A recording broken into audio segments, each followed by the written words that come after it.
sold on the auction block at 16. A Lakota chief outbid them all and made her his queen. The thing I remember first is not her face. It is the rope. A length of hemp twisted twice around her wrists, the loose end held by a man named Pitcher who wore a red hat and smelled of lard and river mud. She stood on a wood crate outside the trading post at Fort Laramie, July. The sun had no patience that day. I had ridden in with 2 of my warriors to trade hides, wolf and elk, a season's worth, and I was in no hurry. I had done this before. I knew how to move through a white man's fort without drawing the kind of attention that ends in rifles. I was 41 years old. I had been chief of my band for 11 years. I had buried a wife. I had led men through 3 winters that should have killed us all and 2 summers of war that nearly did the same. My hair had gone gray at the temples before I was 35, and I wore it that way without shame. Men who had fought me called me Stone Knife. My own people called me by a name I will not give here, because it belongs to them. I will only say that it meant something about the way a river moves when it knows where it is going. I walked past the auction crate because the hides needed weighing. Then I heard her voice. Not crying. That was what stopped me. Every girl they put on that block, and I had seen it before, though it never sat easy in my chest, every girl cried or went silent and folded into herself. This one was talking, quietly but talking. I could not hear the words. I turned back. She was telling the rope to go to hell. I don't know why that made me stop. Maybe it was the flatness in her voice. No performance in it. Just a fact she was stating to the hemp and to the God she believed in and to no one else because no one there was listening. A girl 16 years old at most, hair the color of creek mud, dress torn at one shoulder, both knees of her stockings black from where she had fallen or been made to kneel. She had a cut below one eye, old enough to have dried but new enough to still be dark. Pitcher was talking up her virtues the way you sell a horse.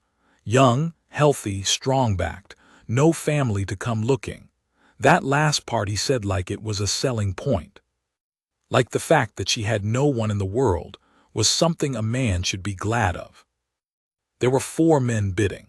A rancher from the Platte River country who kept scratching his jaw. A fur trader I recognized from 2 seasons prior, a mean man, short, who had once cheated my cousin at weight. A saloon operator from the settlement 3 miles south. And a young man of maybe 25 in new boots who kept looking at the girl the way a man looks at a piece of land he intends to strip. I did not decide to bid. I want to be honest about that. I did not stand there and think through the consequences or weigh the wisdom of it. It was not a plan. I just said a number. In English, loud enough. Every head turned. Pitcher's mouth stopped moving. The 4 men looked at me, then at each other, then back at me.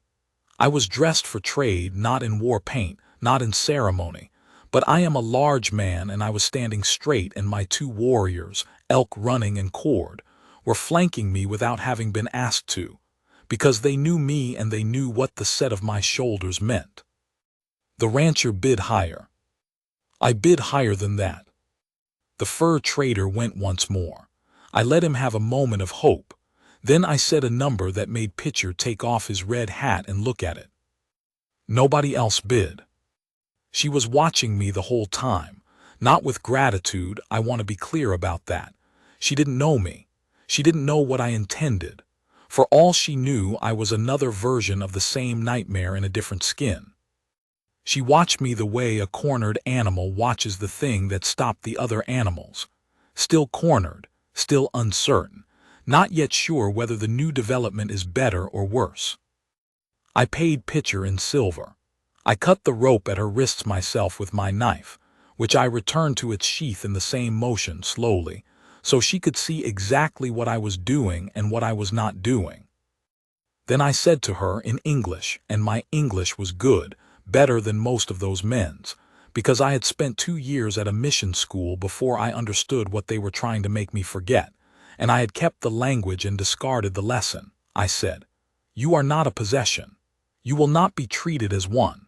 I am going to take you somewhere safe, and after that what you do is your own choice." She looked at me for a long time. Then she said, "How do I know that?" And I said, "You don't. But you were just sold to me for silver, and I cut the rope, and I am standing 3 feet away from you, and I haven't moved any closer. That's what I've got." She thought about that. Then she said, "I need water." And that was how it began. Her name was Clara Birch. She told me this 2 days later when we had made camp on the second night north of the fort. She had not spoken much on the trail. Eaten, slept, ridden behind Cord on the spare horse, watched everything. She asked no questions, which either meant she was too frightened or she was thinking. I suspected thinking. She had been brought west from Missouri by a man who turned out not to be her uncle. He had taken her from the church steps in St. Louis, where she had been left at age 3 and raised in 3 different houses before that, none of which had been kind about it. And the not uncle had presented himself as a charitable solution and turned out to be a land speculator with debts and no conscience. He had ridden with her for 2 months and then sold her to Pitcher at Fort Laramie and ridden on. She told me this in a flat voice, like she was telling me the weather. When she was done, I said, "I'm sorry that happened." She said, "Are you?" I said, "Yes." She said, "Why, you don't know me." I said, "A man doesn't have to know a horse to know it shouldn't be left in a burning barn." She was quiet for a moment. Then she said, "Am I the horse in that comparison?" I said, "No. The men back there were the horses." Something shifted in her face, not quite a smile, but the muscles around her eyes changed.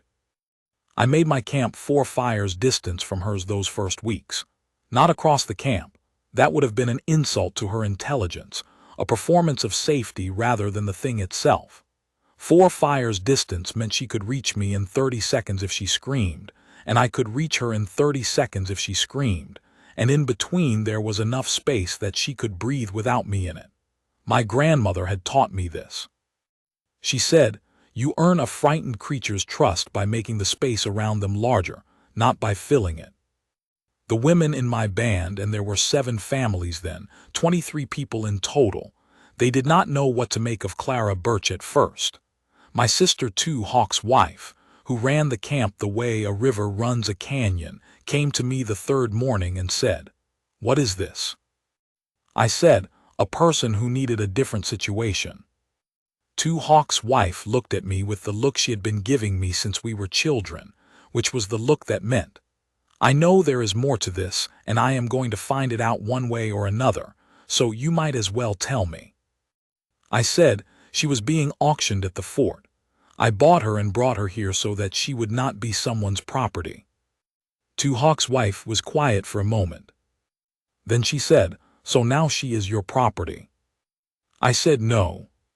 She said, "Then what is she?" I said, "A person staying in my camp until she decides what she wants to do next."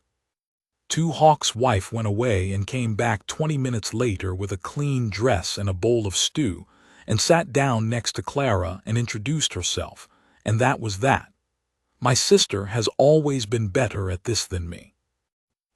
The weeks that followed were ordinary in the way that difficult things sometimes become ordinary when you stop looking at them sideways. Clara helped with the camp. Nobody asked her to. She just started doing it, gathering wood, carrying water, watching the women tan hides, and then, without being invited, picking up a scraper and learning the motion. She was not graceful at it. She was not pretending to be. She worked until her hands blistered, and then she wrapped her hands and kept working. And Hawk's wife watched this without comment for 3 days, and then on the 4th day showed her a better grip. I watched from a distance. That was my job those weeks, watching from a distance and making sure nothing came toward the camp that shouldn't, and making sure nothing inside the camp became something it shouldn't either. There were men in my band who did not understand what she was doing there. I spoke to each of them once directly, which is the only way I know how to speak. I did not threaten. I explained.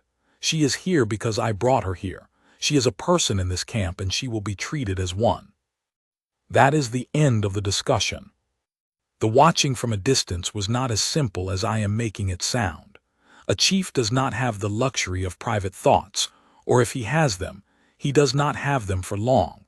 People watch the chief the way water watches a bend in the riverbank, always looking to see which way he's going to go, always ready to flow that direction. What I did about the girl was going to mean something to everyone in the camp. Either it was going to mean that I had acted with honor and they should expect the same of themselves, or it was going to mean something else, something smaller, something that would chip away at what I had spent 11 years building. So I was careful, more careful than I would have been if I hadn't cared, which is its own kind of irony. She noticed, of course she did. She noticed everything.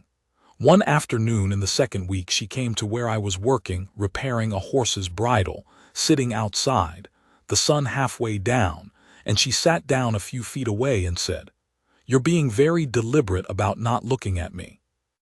I said, "I look at everything in this camp. That's my job."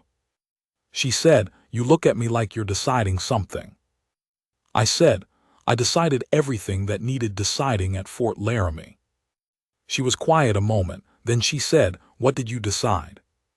I thought about it honestly. I said that you were a person and not a thing, and that the difference mattered, and that I was going to act accordingly. She looked at me for a moment. Then she said, "That's a harder thing to decide than most people make it." I went back to the bridle. She sat there a little longer, watching the horses, and then she got up and went back to wherever she'd been going. That was the end of it, but I thought about what she'd said later alone, and I thought, yes, it is, and most people don't make it at all. Only one man pushed back. A young warrior named Strikes Twice, who was 20 and full of the kind of anger that 20 gives you when the world has been unfair, and you haven't yet learned what to do with it. He came to me at dusk and said, "Why do we care for a white woman?" I said, "We care for a person who needed caring for." He said, "The whites don't care for us." I said, "Some don't, but that doesn't make us into them." He chewed on that for a moment, then he said, "She is strange." I said, "Yes." He said, "She doesn't cry." I said, "No, she doesn't." Strikes Twice looked toward where Clara was sitting with Two Hawk's wife, learning to bead by lamplight. He said, "My mother never cried either." He walked away. He never gave her trouble again. By the following month he had appointed himself a kind of informal perimeter guard around her without anyone asking, which is what young warriors do when they've decided to care about something but don't want to admit it. What Strikes Twice said about his mother, I held on to that. It told me something about him and something about her both. A woman who doesn't fold is a particular kind of woman. You do not find many of them. The ones who were shaped that way usually had something happen to them that could have broken them and didn't, and the not breaking left a different kind of strength in its place.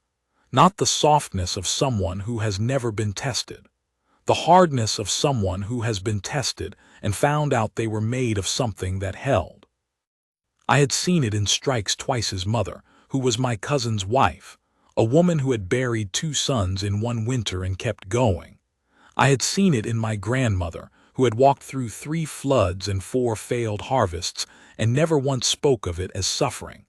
I had seen it in my own wife before I lost her. And now I was seeing it in a girl from Missouri who talked to rope. I did not know what to do with that. So I kept watching from the distance that I had set, and I kept my thoughts to myself, and I let the weeks go on. There was a night in September, I will tell it straight. I could not sleep. This happens to me sometimes, has since the war years, since certain things I saw and certain things I did that a man carries in him like a splinter too deep to reach. I got up before the moon was down and walked the camp's edge and sat on the flat rock I used for this purpose, a gray slab at the top of a rise where you could see the plains spreading north and east in the dark, and I sat and let my mind do what it was going to do until it settled. The plains at night have a sound people don't talk about, not silence, something under silence, a pressure. The grass moving, the insects, the far-off call of something, living darkness. I had spent 20 years learning to sit inside it without fighting it, and I still didn't always manage. Tonight was not one of the easy nights. I heard footsteps behind me. Clara, she had a blanket around her shoulders. She did not apologize for following me or explain herself. She just sat down on the other end of the rock, not close, just near. We sat there for a long time without talking. The moon went down, the stars thickened. I heard a coyote somewhere south and then nothing and then the coyote again, moving east. Clara was looking at the sky. I could see her face in the starlight, not clearly, just the shape of it, the way she was sitting, straight-backed even at rest. Then she said, "Does it help sitting here?" I said, "Sometimes." She said, "What are you thinking about?" I said, "I try not to think. Thinking at this hour makes things bigger than they are."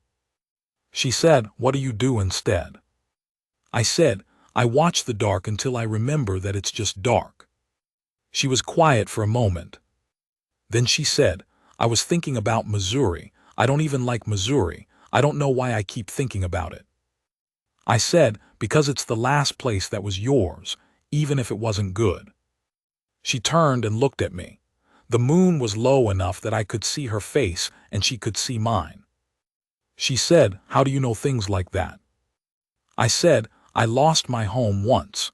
Not in the same way you did. But I know what it feels like to keep looking back at a place that didn't deserve the looking." She didn't say anything for a while. I told her, and I don't know why I told her this. It was not information I gave out. About the winter the army had pushed us off the land my grandfather had lived on. We had rebuilt. We had made a new camp and then another, and we were still here and we were still ourselves. But the looking back doesn't stop just because you've built something new. It runs alongside everything. You learn to walk with it. She listened to all of that without saying anything. Then she said, "I don't have anywhere to go." I said, "You don't have to have anywhere to go tonight." She said, "And after tonight?" I said, "After tonight you decide. If you want to go south and try to find a town, I will ride with you and make sure you get there safely. If you want to go east and try to get back to Missouri, I will ride with you as far as the territory line. If you want to stay here until you figure it out, there is a place for you here." She said, "Why would you do any of that?" And I said, "Honestly, because at that hour there was no point in anything else. Because nobody should have to figure out the next thing alone, and you've been alone since before you knew what alone meant." She put her hand on the rock between us, not on my hand, just near it, the way you set something down carefully. I did not move. After a while she said, "I'm going to stay for now, if that's all right." I said, "It's all right." She picked up her hand and pulled the blanket tighter, and we sat there until the sky started going pale in the east, and then she went back to sleep, and I sat a little longer, and the plains were just plains, and the dark was just dark, and something in my chest that had been a tight knot for 11 years was not gone, but it was different. Looser. Like a rope that's been soaked in rain. She stayed. It was not a decision she made all at once. It was a series of smaller decisions, the way rivers choose their courses, not one turn but many, each one following the ground. She learned enough of my language to work without needing English for everything. She was not fast at it, but she was relentless. The way she was relentless at everything, blistering her hands and then wrapping them and going on. By the first snow she could follow a full conversation, and by the second snow she was having them, haltingly, with the older women who had the patience to wait for her to find the words. Two Hawk's wife told me one evening that Clara had asked her, in a mixture of both languages, whether there was a word for a person who belongs somewhere they didn't start from. My sister said she told her yes, there were several, and that she'd used one of them, and Clara had repeated it quietly to herself, 3 or 4 times, tasting it. I did not let myself think too much about what that might mean. I was the chief. I had responsibilities that were not small, and the winter was going to be hard. I could feel it in the way the elk were moving, too early, too far south, and I had no business spending my thinking on what a girl from Missouri was feeling about Lakota words. This is what I told myself. The hard winter I had expected arrived in November and did not apologize for itself. The snow came horizontal and stayed. 3 horses died in the first week. We moved the camp twice looking for shelter that would hold the wind off, and the second time we moved I miscalculated the crossing of a frozen creek, and the ice gave under the second pack horse, and I went into the shoulder before Elk Running hauled me out. And by the time we reached the tree line where we'd been heading, I had the kind of cold in me that settles in and doesn't negotiate. The cold that gets you that way, deep cold, the kind that bypasses your skin and goes straight to the center. It's not like being cold at the surface. It's like being filled with something wrong. Your bones ache with a specificity you don't have words for. You shiver until the shivering uses everything up, and then something worse than shivering sets in. I have had it before. I knew what it was. I also knew, having been a chief for 11 years, that the chief does not lie down in the middle of a winter migration and announce that he has a problem. You move the camp, you set the people, and then you lie down. I did not say anything about it. I have never been good at saying anything about it when something is wrong with me. My wife used to say I treated my own pain like an enemy I could outwork, and she was right, and I knew she was right, and I kept doing it anyway. I was running a fever by dark. I did not tell anyone. I set up my responsibilities, made sure the camp was situated, checked the horses, said what needed saying to the right people. And then I went to my lodge and lay down, and the fever went up and I did not get up again. I don't know how she knew. I had said nothing. She was not in my lodge, she had her own, a small one at the camp's edge that the women had helped her put together in October. There was no reason for her to know. But I woke, I don't know what hour, deep night. The fire burned low and Clara was there. She had a cloth wrung out in cold water and she pressed it to my neck without preamble. No announcement, no question, no asking permission, just doing what needed doing. I tried to say something and she said, "You're not talking right now. Drink this." She had made something, I don't know what she used. She had learned herb medicine from an old woman named Turns Twice who was our healer, and whatever she had learned, she had made a tea of it, and she held my head up with one hand and got it into me with the other, and her hands were steady. I want to be clear about what I mean when I say she was steady. The fever at that point was high enough that I was not entirely in the room. There were times I was somewhere else, somewhere from the war years, and I know from experience that people are afraid of that, afraid of a man in the grip of a fever's landscape, afraid of what he might do or say.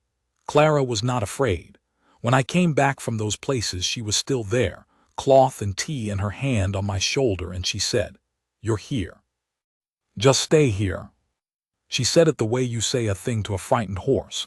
Steady, not loud, just information. "You're here. Stay here." The fever broke sometime before morning.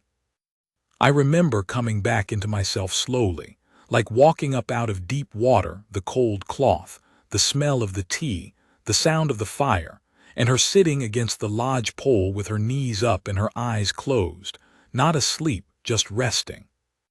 I said her name. She opened her eyes. I said, "You didn't have to do that." She said, "I know." I said, "You should sleep." She said, "I slept earlier." I said, "Clara." She looked at me, steady. That steadiness that had been there from the beginning, from the rope at the auction block, that flat refusal to fold.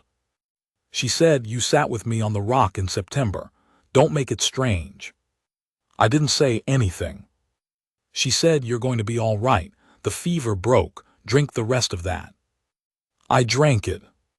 She pulled her blanket tighter and closed her eyes again, and I lay there in the low fire's light and looked at the ceiling of the lodge and thought about how long it had been since anyone had done that, just stayed. Not because they were required to, not because it was their role, just because they decided to, and that was that. My wife had done it, years ago, before everything. I had not expected it again. There is a particular cruelty to that kind of grief, not the sharp kind, not the kind that hits you like a stone, but the quiet kind that lives in the details. You stop expecting certain things, not because you decide to, not because you are strong enough to, just because the expecting wears out and you don't replace it. And then something unexpected happens, and it finds all the worn places. I did not cry. I am telling you this plainly, not because crying would have been wrong, but because I didn't. I lay there in the fire's light and felt something in my chest that I did not have a name for, and Clara sat against the lodge pole and the camp was quiet, and I let myself feel the thing without fighting it, which is, I think, the best a man can do. But I want to tell the part that is hard to tell. In the spring, April, the grass coming back in pale green lines through the last of the snow, the army sent a delegation. 3 officers and a translator and a dozen soldiers, coming to discuss terms for our moving further north. I knew what it was before they arrived. I had heard from other bands. The pressure had been building for years, and it was building towards something that I did not have a good word for except wrongness. I had sat at councils with chiefs from other bands in the winter. I will tell you what those councils were like, because people who don't know tend to imagine them as either hopeless or heroic, and they were neither. They were men talking seriously in cold rooms about bad options, which is what councils always are when the situation is bad. There was disagreement. There was anger. There was grief of the kind that comes out sideways, as sharpness or silence. There were men who wanted to fight and men who wanted to negotiate, and men who were so tired of both that they just sat with their hands in their laps. I was somewhere in the middle of all of it, which is where the chief usually is, saying, "We are not going to do the thing that will get us all killed, and we are also not going to do the thing that gives up everything, finding the third thing. There is almost always a third thing, even when you can't see it." I had spent 11 years finding third things, and I was tired of it, which I did not say, because the chief does not say that. I rode out to meet them myself. This was intentional. You don't send your second man to meet a threat. You go yourself, because going yourself says something that cannot be unsaid, that you are not afraid, and you are not hiding, and you intend to be dealt with directly or not at all. The senior officer was a colonel named Waite. He was a proper man in his way, not cruel, not stupid, but committed to an outcome and equipped with the means to enforce it, which is a kind of cruelty that doesn't know itself as cruelty. He made his case. It was not a new case. The government needed the land. The bands needed to move to the designated territories. There would be provisions, he said. There would be arrangements. I made my case, in English, so nothing would be lost in translation. I had made this case before, and I knew it did not change outcomes, and I made it anyway, because a man says what is true even when it falls on deaf ears, because otherwise the truth loses its home. Waite listened. He was at least that much. Then he said, "There are people in your camp who don't belong there." I said, "Everyone in my camp belongs there." He said, "I'm told you have a white woman living with your band, taken at Fort Laramie." I said, "Not taken, bought from a man who had no right to sell her. She is free and she chooses to be here." He said, "We'd like to speak with her." I said, "You can ask her if she wants to speak with you." They spoke with her. She came out herself. I did not ask her to. She heard what was happening from Two Hawk's wife and came out herself. And she stood in front of Waite and his men with her arms crossed and told them, in a voice that carried, that she was there of her own choosing, and that she had been nowhere better in her life, and that she would appreciate it if they would stop using her as an excuse for whatever they actually came here to do. Waite looked at me. I did not react. He said to Clara, "You understand you'd be welcome back in any settlement. We could arrange." She said, "I'm aware of what settlements have to offer. I was in one until I was sold out of it at 16. Thank you." There was a silence. One of the other officers, a younger man, looked at Clara and then at me, and something moved in his face. Not hostility. Something that might have been, under other circumstances, respect. He looked away quickly, but I saw it. Waite put his hat back on. He looked at me with an expression I could not entirely read. Then he said, "We'll be back in the fall with the formal terms." I said, "I'll be here." They rode south. I watched them go. Cord stood beside me and said nothing, which is what Cord does when things are serious. He just stands beside you and doesn't leave. I turned back to camp. Clara was standing at the edge of it. She had not moved from where she'd been when she'd told Waite what she thought of his offer. She was looking at me in a way I had not seen from her before. Not the flat watchfulness of the auction block, not the careful measuring of the early weeks, something else. She said, "That's going to keep happening, isn't it?" I said, "Yes." She said, "And you're going to keep fighting it?" I said, "Yes." She was quiet for a moment. I thought about what I was going to say. I have learned over many years that some moments ask for more than one sentence and some ask for less. I thought this was a more one. I said, "What I do every time they come is the same. I stand in front of them and I say the truth and they write down something else and they ride away, and I have to figure out how to keep my people alive in the space between what is true and what they've decided. It gets harder. I don't know when it stops getting harder." She was looking at me steadily. I said, "I tell you this not because I want sympathy. I tell you this because you said you were going to stay, and you should know what you're staying for." She said, "I know what I'm staying for." I said, "How can you know?" She said, "Because you stood in front of that colonel in the spring sun and made your case in English, and you knew before you started that it wasn't going to work and you made it anyway. That's who I'm staying for." The words landed in a place I didn't expect. Then she said, "Then I'll be here while you do." She said it the way she said most things, flatly, as a fact, the way she had said go to hell to the rope, not with drama, not with ceremony, just with the certainty of a person who has decided something and is done deciding it. I stood in the spring light with the last of the snow and the shadows of the trees, and the horses moving behind me, and my people going about the morning's business, and this woman standing at the edge of my camp saying she would be there. I said, "You know what that means. It will be harder, not easier." She said, "I know what easy looks like. I don't much like it." I said, "Clara." She looked at me, that steadiness. I said, "Thank you." She said, "Don't thank me. I'm not doing it for you to be grateful." I said, "Then what for?" She thought about it for a moment. Then she said, "Because you cut the rope." I will tell you how the summer went, and I will try not to make it into more than it was, because the truth of it is plain enough without any gilding. She moved her lodge next to mine. It was done in an afternoon without fanfare. The next morning I looked out and it was there. Nobody made comment. Two Hawk's wife, who commented on everything, said absolutely nothing, which meant she approved entirely. We did not rush anything. I am an old man telling this now, and I can tell you that what you learn, if you are paying attention, is that good things don't need rushing. They arrive on their own schedule. The two of us had been through enough by then, in different ways, different wounds, that we had no appetite for pretending or performing. We talked in the evenings. We sat on that flat rock sometimes.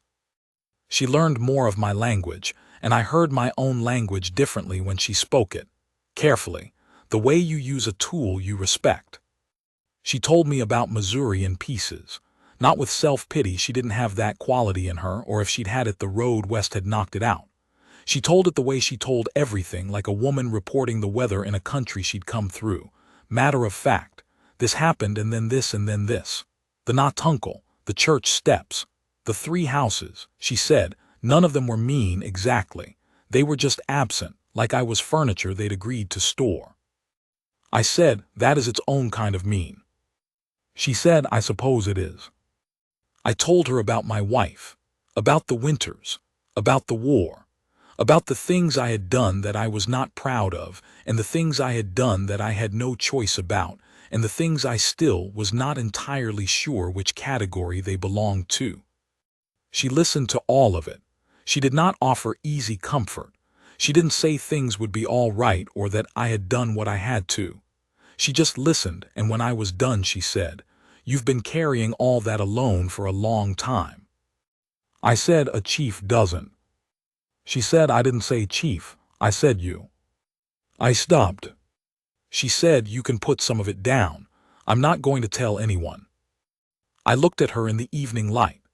The sun was going down behind the ridge and the light came through sideways, golden and long, the way it does in late summer, and it was in her hair and on the side of her face, and she was looking at me waiting. I put some of it down. I don't know how to describe what that was like, except to say it was like something physical. Like setting down something heavy you've been carrying for so long you forgot it was heavy. The weight just shifted and then part of it was not on me anymore. It was just out in the air, between us. And it did not blow away, but it also did not crush me. It just sat there, shared. She said after a while, "My father, my real father, whoever he was, I used to make up stories about him. That he was a good man who didn't know about me, and that if he ever found out he would come and claim me and everything would change." I said, "Did you still believe that when you were older?" She said, "No. I stopped believing it when I was about 8, but I kept making up the stories anyway because it was something to do in the dark." I said, "What stories?" She said that he was a rancher, that he was a doctor, that he was an army officer who died before he could come back for me. I gave him a different life every time. I said, "Did any of them look like me?" She looked at me with something in her face that I had not seen before, startled almost, like I'd said something that found an unexpected mark. And then, slowly, she smiled. A real one, not the small, dry thing she sometimes gave when something struck her as ironic. An actual smile, and it changed her entire face. She said, "No, none of them looked like you." I said, "Good.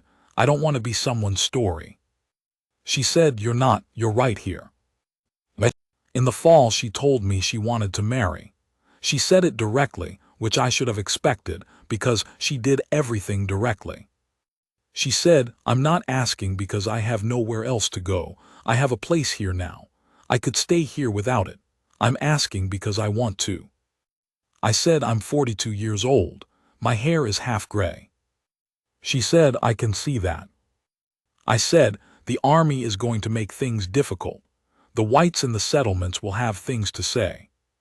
She said, "The whites in the settlements had things to say when I was standing on a crate at Fort Laramie. I didn't much care then." I said, "Clara."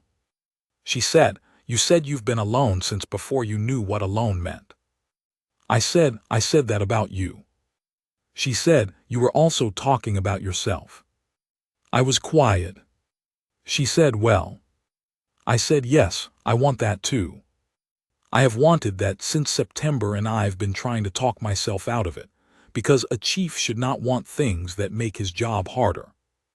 She said, "Why not?" I said, "Because." She said, "That's not a reason." I said, "No, it isn't. We were married in the way of my people, with Two Hawks' wife presiding because my grandmother was gone, and there was no one better. The ceremony took half a day, and there was food, and there was fire and strikes twice, who was now 21 and no longer full of the anger he'd been full of, stood in the back and looked at his feet, and I could tell he was moved, which embarrassed him, which made me like him more. Elk Running stood beside me throughout. He was my oldest friend. We had been boys together, had gone to war together, had buried people together. He stood there and he did not look at his feet. He looked at the ceremony, and I could see on his face the thing a man's face does when he has seen his friend suffer for a long time, and then the suffering turns into something else. Not relief exactly. More like, the world is still capable of this. He looked like he had needed that reminder. Clara stood beside me and addressed the women had made her, deer hide with quill work along the collar in blue and white. She was 20 years old. I was 42. She stood as straight as she had stood on that crate at Fort Laramie, but there was nothing in her face now of the girl who'd been telling the rope to go to hell. There was something else. Not softness. She was never soft. Something that was harder than soft and better, a kind of settled certainty. A woman who knew where she was and was not sorry about it. She looked at me during the ceremony. I looked at her. I thought, I have done many things. I have led men through winters that should have killed us. I have sat at councils where the world's direction was being decided. I have faced men who wanted me dead, and I am still here. I have done all of this, and of all of it, this is the thing I am most sure of. This woman, standing here, choosing this. To Hawk's wife said a word. I took Clara's hands. Her hands were not soft either. They were the hands of a woman who had worked hard for a long time, which was the most honest thing about her, which was why I took them as carefully as I did. She said quietly just to me, I'm not going anywhere. I said, I know. She said, you didn't know until right now. I said, no, I didn't. She tightened her grip on my hands. I held on. The army came back in the fall as Wade had promised, and the fall after that. The pressure did not end. The world kept turning in the direction it was turning, and I could not stop it, though I spent years trying. But this is not the story of that. This is the other story, the one underneath it, the one that kept me standing when the standing got hard. There is a way a woman looks at a man when she sees him, not the role. Not the chief, not the warrior, not the legend that other men build around you when they're afraid of you or when they want something. Just him. The actual person, the one who gets up before dawn and walks to the flat rock because he can't sleep, the one who miscalculates creek crossings and has to be hauled out by his warriors, the one who is 42 and going gray and has a splinter in him from the war years that he cannot reach. That is the look Clara gave me. Not every day, she was not sentimental, she did not perform devotion, but it was there, steady as the rock we'd sat on, steady as her hands.